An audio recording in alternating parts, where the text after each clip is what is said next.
নমস্কাৰ ছাৰ বাইদেউসকল। আজিৰ ভিডিঅ'টি সেন্সাস 2027 সৈতে জড়িত এক অতি গুৰুত্বপূৰ্ণ ক্লিয়াৰিফিকেশ্যন অৰ্ডাৰৰ ওপৰত, বিশেষকৈ যিসকল গভৰ্ণমেণ্ট টিচাৰ, ইনুমাৰেটৰ আৰু ছুপাৰভাইজাৰ হিচাপে সেন্সাস ডিউটিৰ সৈতে জড়িত হৈছে তেওঁলোকৰ বাবে এই অৰ্ডাৰটো যথেষ্ট গুৰুত্বপূৰ্ণ। এই অৰ্ডাৰখনত এটা কথা একেবাৰে স্পষ্ট কৰা হৈছে, আপোনালোকে বোল্ড লেটাৰত দেখা পাই আছে যে in addition to their regular duties census duty.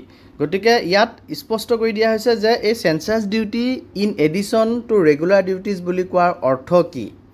ইয়াৰ অৰ্থ এয়া নেকি যে শিক্ষক বা কৰ্মচাৰীয়ে একে সময়তে দুটা ঠাইত দুটা কাম কৰিব লাগিব? সেন্সাস ডিউটি থাকিলে ৰেগুলাৰ স্কুল ডিউটিৰ পৰা সম্পূৰ্ণৰূপে মুক্তি পাই যাব নেকি? সেন্সাস ডিউটিৰ দিনত হেড অফ দ্য ইনষ্টিটিউশ্যন বা হেড অফ দ্য অফিচৰ দায়িত্ব কি থাকিব? এই সম্পূৰ্ণ কথাসমূহ এই অৰ্ডাৰটোৰ জৰিয়তে ক্লিয়াৰিফাই হৈছে আৰু মই আপোনালোকক সহজ ভাষাত বুজাই দিবলৈ চেষ্টা কৰিম। প্ৰথমে অৰ্ডাৰখনৰ মূল কথা এই যে government of Assam office of the district commissioner Sonitpur Tezpur census ব্ৰাঞ্চৰ পৰা এই অৰ্ডাৰটো জাৰি কৰা হৈছে আৰু ইয়াৰ আগতে 14 আগষ্ট তাৰিখে এটি অৰ্ডাৰ প্ৰকাশ পাইছিলে, যাৰ ক্লিয়াৰিফিকেশ্যন হিচাপে এই নতুন নিৰ্দেশনাটি জাৰি কৰা হৈছে।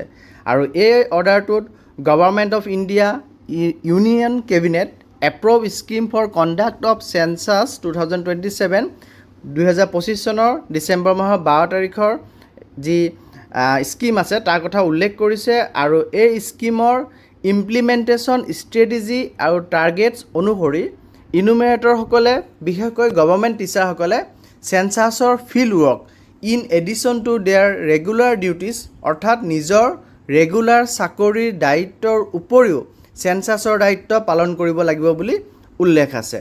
কিন্তু এই কথাটোৰ ভুল ব্যাখ্যা যাতে নহয় তাৰ বাবেই এই নতুন ক্লিয়াৰিফিকেশ্যন জাৰি কৰা হৈছে। অৰ্থাৎ বহুতে এই কথাখিনিৰ ভুল ব্যাখ্যা কৰি পেলাই ভুল নিৰ্দেশনা ওলাইছে বা ভুল বুজিছে, তাৰ কাৰণে এই ক্লিয়াৰিফিকেশ্যনটো শোণিতপুৰ ডিষ্ট্ৰিক্টৰ পৰা প্ৰকাশ পাইছে। এতিয়া আহোঁ যে census duty in addition to regular duties মানে কি। এইটোৱে হৈছে আজিৰ ভিডিঅ'টিৰ আটাইতকৈ গুৰুত্বপূৰ্ণ বিষয়। ইয়াৰ মানে এইটো নহয় যে এজন শিক্ষক বা চৰকাৰী কৰ্মচাৰীয়ে একেটা সময়তে দুটা পৃথক ঠাইত দুটা পৃথক পৃথক ডিউটি ফিজিকেলি পাৰফৰ্ম কৰিব লাগিব।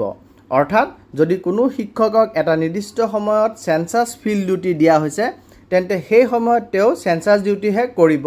সেই একে সময়ত তেওঁক স্কুলত তেখেতৰ স্কুলত ৰেগুলাৰ ডিউটি কৰিবলৈ ক'ব নোৱাৰি। অৰ্ডাৰখনত একেবাৰে স্পষ্টকৈ কোৱা হৈছে, it does not mean that an employee is required to physically perform two duties at different places at the same time। অৰ্থাৎ সেন্সাস ডিউটি আৰু ৰেগুলাৰ ডিউটি দুয়োটাই দায়িত্বৰ অংশ হ'ব পাৰে, কিন্তু একেটা সময়ত দুয়োটা কাম ফিজিকেলি কৰাটো বাধ্যতামূলক নহয়। এই ক্লিয়াৰিফিকেশ্যনৰ আন এটা গুৰুত্বপূৰ্ণ বিষয় এই যে এজন এমপ্লয়ীক ইনুমেৰেটৰ বা ছুপাৰভাইজাৰ হিচাপে নিযুক্তি দিয়াৰ অৰ্থ এইটো নহয় যে তেওঁ নিজৰ পেৰেণ্ট অফিচ বা ইনষ্টিটিউশ্যন বা স্কুলৰ ৰেগুলাৰ পোষ্ট আৰু ৰেছপনচিবিলিটিছৰ পৰা অট'মেটিকেলি ৰিলিভড হৈ গ'ল। অৰ্থাৎ সেন্সাস ডিউটি হৈছে তেওঁৰ ওপৰত দিয়া এডিশ্যনেল অফিচিয়েল ৰেছপনচিবিলিটি। যেতিয়া তেওঁ সেন্সাস ডিউটিত নাই তেতিয়া তেওঁ নিজৰ ৰেগুলাৰ অফিচ ডিউটিজ পালন কৰি থাকিব লাগিব। সহজ ভাষাত ক'বলৈ গ'লে সেন্সাস ডিউটি থাকিলে তেওঁৰ অফিচিয়েল নিজৰ পেৰেণ্ট পোষ্টৰ ডিউটিৰ দায়িত্ব শেষ হৈ নাযায়। সেন্সাস ডিউটি নথকা সময়ত ৰেগুলাৰ ডিউটি চলি থাকিব। হাউচ লিষ্টিং আৰু হাউচিং সেন্সাছৰ ক্ষেত্ৰত কি হ'ব সেই কথাখিনিও ইয়াত কোৱা গৈছে। ধৰি লওক এজন শিক্ষকক হাউচ লিষ্টিং আৰু হাউচিং সেন্সাছৰ বাবে ইনুমেৰেটৰ হিচাপে দায়িত্ব দিয়া হৈছে। তেওঁৰ এলটেড এৰিয়াছত এটা নিৰ্দিষ্ট দিনত ফিল্ড ভিজিট কৰাৰ চিডিউল আছে। সেই দিনটোত তেওঁ এলটেড হাউচলৈ যাব, হাউচ লিষ্টিং আৰু হাউচ সেন্সাছৰ প্ৰেছক্ৰাইব ৱৰ্ক সম্পূৰ্ণ কৰিব। এনে ক্ষেত্ৰত সেই সময়ছোৱাত তেখেতক একে সময়তে স্কুলৰ ৰেগুলাৰ অফিচ ৱৰ্ক কৰিবলৈ বাধ্য কৰা উচিত নহয়। অৰ্ডাৰখনত স্পষ্টকৈ কোৱা হৈছে, the enumerator shall not be required to perform regular office duties and undertake house listing field work simultaneously. অৰ্থাৎ census field work plus regular office duty একে সময়ত দুইটা নহয়। হেড অফ অফিচ বা হেড অফ দ্য ইনষ্টিটিউশ্যনে regular work চলি থাকিবলৈ suitable arrangement কৰিব লাগিব। আৰু সেন্সাছৰ ফিল্ড ডিউটি নথকা দিনত কি কৰিব, এইটো আটাইতকৈ গুৰুত্বপূৰ্ণ কথা। যদি কোনো দিনত আপোনাৰ কোনো সেন্সাছ ফিল্ড ডিউটি শিডিউল নাই, তেন্তে আপুনি নিজৰ ৰেগুলাৰ ডিউটি কৰিব লাগিব। অৰ্থাৎ আপোনাৰ সেন্সাছ ডিউটি নাই, গতিকে আপোনাৰ ৰেগুলাৰ ডিউটি চলিব। সেন্সাছ এছাইনমেণ্ট ৰিজাৰ্ভ হৈ আছে বুলি কৈ ৰেগুলাৰ ডিউটিৰ পৰা আঁতৰি থাকিব নোৱাৰিব। অৰ্ডাৰখনত কোৱা হৈছে যে ৰিজাৰ্ভ এনুমেৰেটৰ্ছ আৰু ছুপাৰভাইজাৰ্ছসকলে কোনো স্পেচিফিক সেন্সাছ ডিউটি এলট নোহোৱালৈকে নিজৰ ৰেছপেক্টিভ অফিচ বা ইনষ্টিটিউশ্যনত ৰেগুলাৰ ডিউটিজ কৰি থাকিব। আৰু লগতে ছুপাৰভাইজাৰসকলৰ ক্ষেত্ৰতো একে নিয়ম। এই ক্লিয়াৰিফিকেশ্যন কেৱল ইনুমেৰেটৰৰ বাবে নহয়, ছুপাৰভাইজাৰসকলৰ ক্ষেত্ৰতো একে প্ৰিন্সিপল প্ৰযোজ্য। ধৰি লওক কোনো ছুপাৰভাইজাৰক এটা নিৰ্দিষ্ট সময়ৰ বাবে census field verification, supervisory work, data verification আদি দায়িত্ব দিয়া হৈছে, তেন্তে সেই শিডিউল্ড পিৰিয়ডত সেন্সাছ ৰিলেটেড ডিউটি তেখেতে কৰিব। আৰু সেই সময়ছোৱাত তেওঁৰ ৰেগুলাৰ ৱৰ্কৰ বাবে হেড অফ দ্য অফিচ বা ইনষ্টিটিউশ্যনে এপ্ৰপ্ৰিয়েট এৰেঞ্জমেণ্ট কৰিব লাগিব। অৰ্থাৎ ছুপাৰভাইজাৰকো একে সময়ত দুটা ঠাইত ফিজিকেলি দুটা ডিউটি কৰিবলৈ বাধ্য কৰাটো এই ক্লিয়াৰিফিকেশ্যনৰ উদ্দেশ্য নহয়। অৰ্থাৎ তেখেতে দুটা ডিউটি ফিজিকেলি একে সময়ত কৰিবৰ কাৰণে বাধ্য নহয়। হেড অফ দ্য ইনষ্টিটিউশ্যনসকলৰ কি দায়িত্ব হ'ব তাকো যথেষ্টভাৱে স্পষ্ট কৰা হৈছে এই অৰ্ডাৰটোত। তেওঁলোকে নিশ্চিত কৰিব লাগিব যে তেওঁলোকৰ আণ্ডাৰত যিজন ইনুমেৰেটৰ বা ছুপাৰভাইজাৰ সেন্সাছ ডিউটি শিডিউল্ড হৈছে, তেওঁ যাতে সেই সেন্সাছ এছাইনমেণ্ট সময়মতে কৰিব পাৰে আৰু এছাইনমেণ্টত উপস্থিত থাকিব পাৰে, সেইটো তেখেতে নিশ্চিত কৰিব লাগিব।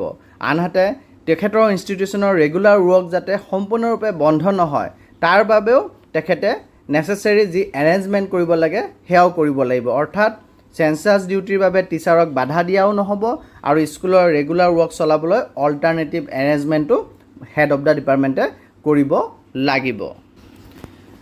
ৰেগুলাৰ ডিউটি আৰু সেন্সাছ ডিউটি যদি অভাৰলেপ হয়, তেতিয়াহ'লে কি হ'ব পাৰে এটা প্ৰেক্টিকেল চিটুৱেশ্যন আমি ধৰি লওক এজন শিক্ষকক এটা দিনত সেন্সাছ ফিল্ড ডিউটি দিয়া হৈছে আৰু সেই একে সময়ত স্কুলৰ কোনো অফিচিয়েল ৱৰ্কো আছে। তেতিয়া শিক্ষকজনক হেড অফ দ্য ইনষ্টিটিউশ্যনে ক'ব নোৱাৰিব যে আগতে আপুনি স্কুলৰ কাম শেষ কৰক, তাৰপিছত সেন্সাছ কৰক বুলি। আকৌ শিক্ষকজনক এইটো ক'বও নোৱাৰিব যে সেন্সাছৰ কামো কৰক আৰু স্কুলৰ কামো একে সময়তে কৰক বুলি। এনেধৰণৰ অভাৰলেপৰ ক্ষেত্ৰত স্কুলৰ হেডগৰাকীয়ে সেন্সাছ অফিচাৰৰ সৈতে কনচাল্টেশ্যন কৰি বা তেখেতৰ নিজৰ যি অফিচাৰ আছে ডিপাৰ্টমেণ্টৰ কনচাল্ট কৰি বা নিজৰ এৰেঞ্জমেণ্টৰ জৰিয়তে নেচেচেৰী তেখেতে ব্যৱস্থা ল'ব লাগিব, এৰেঞ্জমেণ্ট কৰিব লাগিব যাতে স্কুলৰ কামখিনিও হৈ যায়। ইয়াৰ উদ্দেশ্য এটাই, সেন্সাছ ৱৰ্ক যাতে এফেক্টেড নহয় আৰু প্ৰেছক্ৰাইব টাইমলাইনৰ ভিতৰত যাতে সেন্সাছ এক্টিভিটিজ সম্পূৰ্ণ হয়। আৰু শিডিউল সেন্সাছ এছাইনমেণ্টক ৰেগুলাৰ ডিউটিৰ নামত যাতে বাধা দিয়া নহয়। এই অৰ্ডাৰটোৰ এটা শক্তিশালী ক্লিয়াৰিফিকেশ্যন হৈছে যে no' enumerator supervisor shall be prevented from attending a duly scheduled census assignment on the ground of their regular duties. অৰ্থাৎ কোনো ইনুমেৰেটৰ বা ছুপাৰভাইজাৰৰ সেন্সাছ ডিউটি যদি ডিউলি শিডিউল্ড হৈছে, তেন্তে কেৱল ৰেগুলাৰ অফিচ বা স্কুল ডিউটিৰ কাৰণ দেখুৱাই তেওঁক সেই সেন্সাছ এছাইনমেণ্টত যোৱাত কোনেও বাধা দিব নোৱাৰিব। যদি অভাৰলেপ থাকে, তেন্তে এৰেঞ্জমেণ্ট কৰাৰ দায়িত্ব হেড অফ দ্য অফিচ বা ইনষ্টিটিউশ্যনৰ। এই কথাটো বিশেষকৈ আমাৰ শিক্ষকসকলৰ বাবে অতি গুৰুত্বপূৰ্ণ।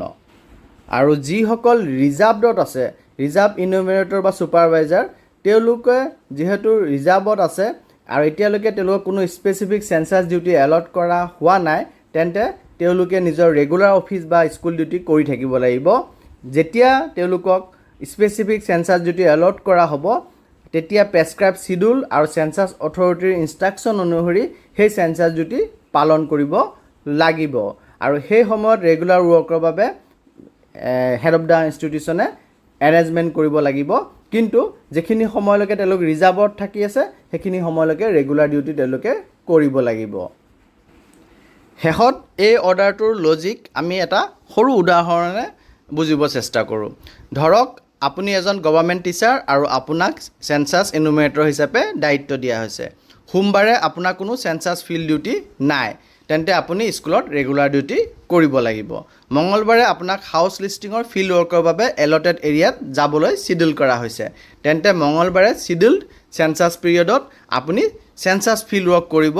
আপুনি একে সময়তে স্কুলৰ ক্লাছ লৈ চেঞ্চাছ ফিল্ড ৱৰ্ক কৰিব নালাগে। স্কুলৰ ৰেগুলাৰ ৱৰ্ক চলাই নিবলৈ হেড অফ দ্য ইনষ্টিটিউশ্যনে নেচেচেৰী এৰেঞ্জমেণ্ট কৰিব। বুধবাৰে আকৌ কোনো চেঞ্চাছ ডিউটি নাই, তেন্তে আপুনি স্কুলৰ ৰেগুলাৰ ডিউটিলৈ উভতি যাব। এইটোৱেই হৈছে অৰ্ডাৰখনৰ মূল লজিক। এডিশ্যন টু ৰেগুলাৰ ডিউটিছক ভুলকৈ নুবুজিব। বহু সময়ত এডিশ্যনেল ডিউটি বুলি শুনিলে এমপ্লয়ীসকলে ভাবিব পাৰে মানে ৰেগুলাৰ ডিউটিও কৰিব লাগিব, চেঞ্চাছ ডিউটিও কৰিব লাগিব।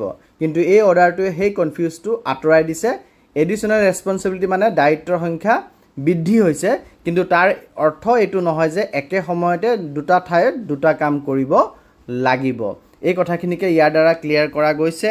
আৰু এই আদেশটি আপোনালোকক জনাই থওঁ যে এইটো শোণিতপুৰ তেজপুৰৰ পৰাহে প্ৰকাশ পাইছে, গোটেই অল অভাৰ আছামৰ কাৰণে নহয়। গতিকে আপোনাৰ জিলাৰ যোনজন ডেপুটি কমিশ্যনাৰ ডিষ্ট্ৰিক্ট কমিশ্যনাৰ আছে তেখেতে আপোনালোকক যিদৰে নিৰ্দেশ দি আছে সেইদৰে নিৰ্দেশ আপোনালোকে পালন কৰিব লাগিব বা পালন কৰাটো উচিত বুলি ভাবোঁ। এই নিৰ্দেশনাটি ক্লিয়াৰিফিকেশ্যন দিছে। আগৰ 14 আগষ্টত এটি নিৰ্দেশনা প্ৰকাশ পাইছিল, তাৰ ক্লিয়াৰিফিকেশ্যন দি পেলাই এই নিৰ্দেশনাটি শোণিতপুৰৰ DC ফালৰ পৰা প্ৰকাশ পাইছে। গতিকে ভিডিঅ'টি উপকাৰী যেন লাগিলে লাইক কৰিব, সহকৰ্মী শিক্ষকসকলৰ সৈতে শ্বেয়াৰ কৰিব আৰু টিচাৰ্ছ কৰ্ণাৰ চেনেলটি ছাবস্ক্ৰাইব কৰিবলৈ নাপাহৰিব। ধন্যবাদ।